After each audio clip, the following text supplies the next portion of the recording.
What's up, internet? My name's Ori. Welcome back to the channel. It is Sunday, September 1st, day number 48 inside the Big Brother house. Veto was yesterday. Who won? Will it affect noms? And you were sick nasty. You are incredible. You looked really cool in yellow. I like your smile. You treat people with kindness. You were really funny, and you're really good at cooking. There's a lot. The word sensational comes to mind when I think of you. Let's talk about that, plus all the intel drama and more from yesterday's live feeds. But first, if you are new here, hit that subscribe button. You like this video, hit that like button, hit that notification bell. You'll never miss a video. You'll never miss a stream. Give you a little recap if you've been missing out on what's been happening this week. After a clutch AI Arena win from MJ, Tucker was evicted 5-3, with Quinn being that deciding vote. Quinn goes on to win HOH. He nominates Angela, Chemo, and Rubina as his nominees, with his target being Angela. Veto, like I said, was yesterday. Leah and Joseph were both picked to play in the competition. Yes, Joseph again, having only played in all but one veto competition this season. They joined the nominees, Angela, Chemo, Rubina, along with the HOH Quinn, in that competition. The whole comp was to build a giant robot puzzle for Ainsley in kind of a dark room to take down the government, or I mean the curtains. Yes, curtains, not government. Many of them talked about how dark it was. They were bopping their heads, fumbling around in there. Funny little jumpsuits. Leah had a yellow one, which is important later on, but it must have been lucky because Leah wins the power of veto for this week. Congratulations to her. In fact, I believe she makes the 12th different house guest to win this season, including even Joseph, who we chatted about earlier. He's played in the most competitions, has yet to win a single comp. Who else hasn't won? I believe Rubina is the only other person left in the house who hasn't won. Other than that, Matt never won anything, and Brooklyn never won anything, which is still pretty cool that all of these different people have won competitions this season. Kind of wild. Where were we here? To find my notes. After all of this went down, she ended up celebrating with MJ in the bathroom with a nice little chest bump. Chelsea ended up joining them, saying how like Chemo, Rubina, Tikor, they're all upset in the other room, talking about how like this is a chance to break up one of those three with the power of veto. She then, Leah, went on to meet with Quinn up in the HOH room, just kind of figure this all out. He showered her with all those compliments, flirty eyes, including that kind of like a soliloquy or whatever that was about her wearing yellow and being sensational. That whole thing from the intro there, that was all what he said to Leah. It was really kind of something else. And he then said, listen, Angela's got to go, right? Same deal he was kind of talking about yesterday that we mentioned on the update. She's going to be seen as a person who's going to be taken to the final two by everyone. No one's going to want to get rid of her. She's going to be, you know, a walking, talking $750,000 check for somebody, and that's taking a spot from everybody else. Leah was kind of like, yeah, but what about Chemo? Can we maybe do that? Because he's the only one that I'm scared about. And she kind of asked, like, you know, hey, Quinn, what would you do if you had to renom somebody? And he tried to avoid that, and he focused it again more on like Angela. He's like, yeah, you know, she really needs to go. And he also explained how he's kind of in a pickle here, right? He's got this big alliance of 7 that he's trying to make, which, by the way, Leah had said, like, I think that's a bad idea. 4 would probably be the more ideal number in this situation. But anyway, he's, you know, in a real pickle because everybody who's not on the block is somebody that he's trying to put into an alliance. So he said if that's the case, he's going to need a volunteer if the veto's used. So he'd bring everybody on up. So that would be Cam, Chelsea, MJ, Leah, T-Core, Joseph. And he would bring all 7 of them up. And he'd be like, listen, I need a volunteer. If nobody volunteered, he'd pull out a bag of Skittles. And I'm not kidding you. This is how he wants to do it. Either a red or green Skittle being pulled out of the bag would determine the new nominee after the veto is used.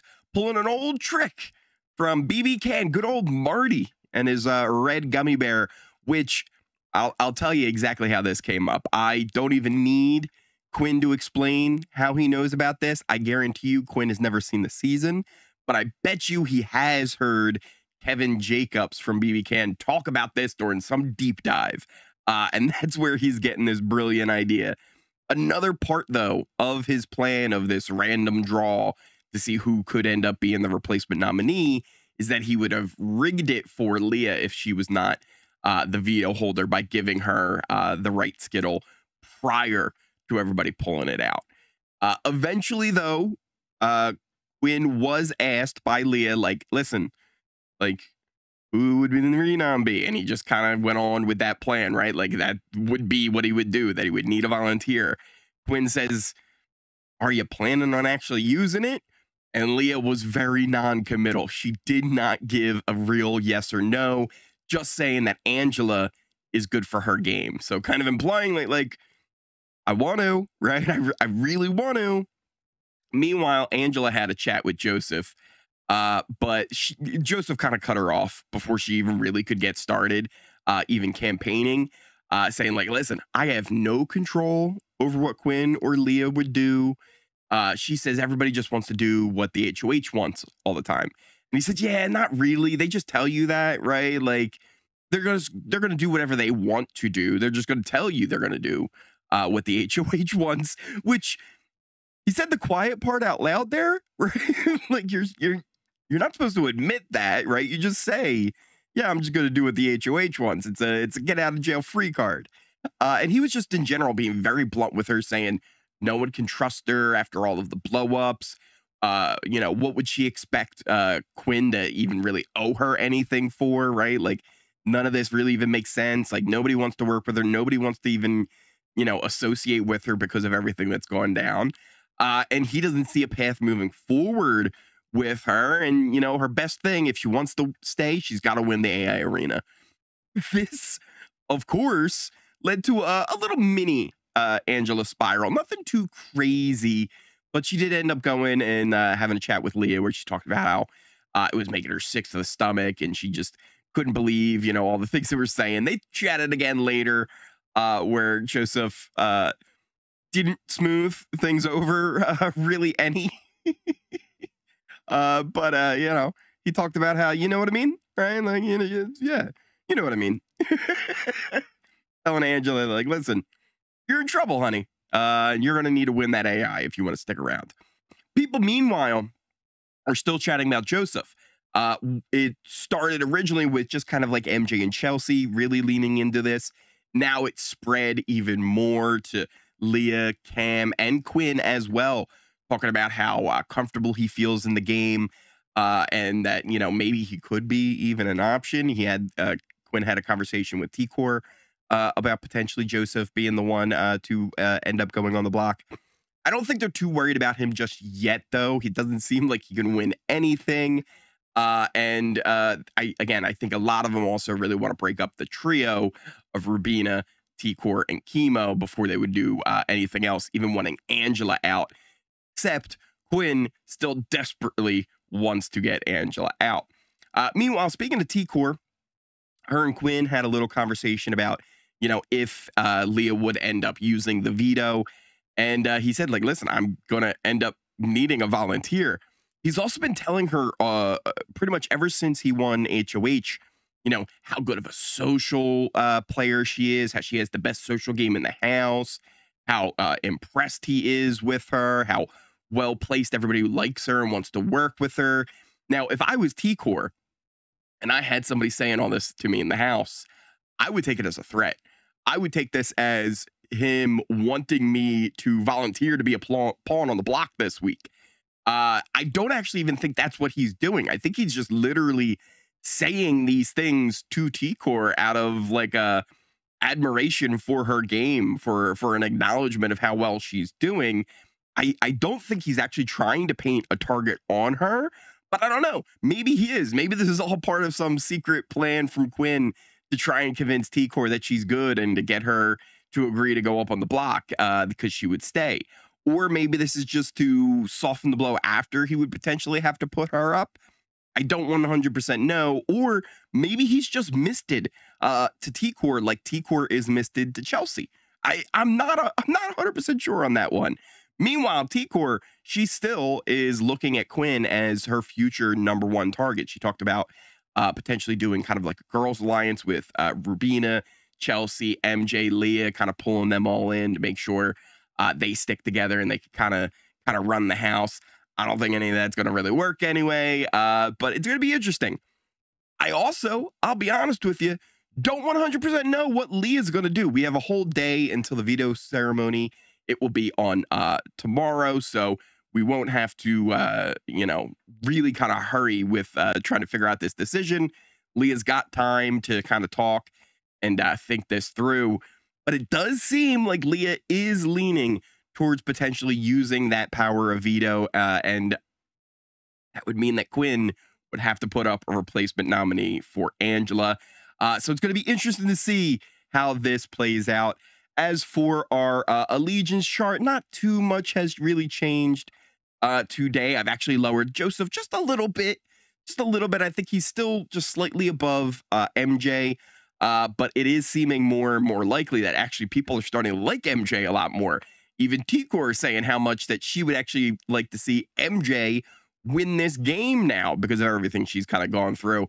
So it's going to be interesting to see how this all plays out. We have an episode tonight. It'll be the HOH nomination ceremony. The biggest thing that I'm interested to see is, are they going to show us the conversation that happened during the eviction where everyone went into the rock room while the nominees, Tucker and Angela, stayed out in the living room behind that closed door?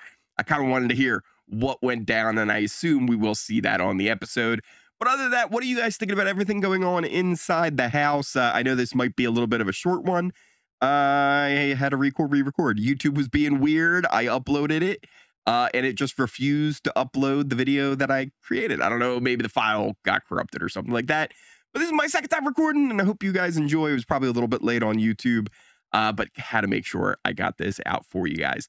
Thank you guys all again so much for watching. If you are new here, hit that subscribe button. You like this video, hit that like button, hit that notification bell. You'll never miss a video. You'll never miss a stream. Check out the links to all my socials, pinned comment, description down below, things like Twitter and Discord, Kick, Twitch. Ignore what you want, follow what you want. Thank you guys all again so much for watching, and I will see you next time.